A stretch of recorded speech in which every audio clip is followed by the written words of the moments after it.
শেখ হাসিনা এখনও বাংলাদেশের প্রধানমন্ত্রী। সামাজিক যোগাযোগ মাধ্যমে ডোনাল্ড ট্রাম্পের নামে ছড়িয়ে পড়া এ কথা সত্য নয়। যুক্তরাষ্ট্রের নবনির্বাচিত প্রেসিডেন্ট ট্রাম্প শেখ হাসিনাকে নিয়ে এ ধরনের কোনো মন্তব্য করেননি বলে গতকাল বুধবার বার্তা সংস্থা এএফপির এক প্রতিবেদনে এ তথ্য উঠে এসেছে।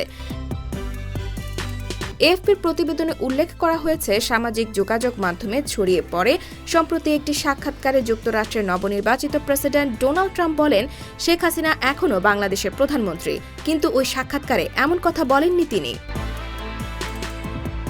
জনপ্রিয় সামাজিক যোগাযোগ মাধ্যম ফেসবুকে ৯ নভেম্বর বাংলা ভাষায় লেখা একটি পোস্টের কথা উল্লেখ করা হয়েছে এএফপির প্রতিবেদনে।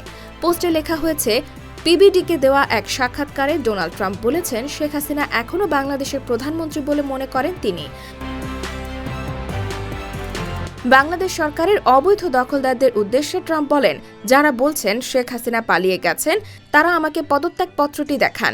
ফেসবুকের ওই পোস্টে একটি ছবিও জুড়ে দেওয়া হয়। ছবিতে দেখা যাচ্ছে পিবিডি পডকাস্টের উপস্থাপক প্যাট্রিক বেট ডেভিডের সঙ্গে বসে আলাপচারিতা করছেন ট্রাম্প। ছবির ওপর বাংলায় লেখা, আমি মনে করি হাসিনা এখনও বাংলাদেশের প্রধানমন্ত্রী। ট্রাম্প একই ধরনের দাবি করে ফেসবুকে আরও অনেক পোস্টার দেওয়া হয়েছে।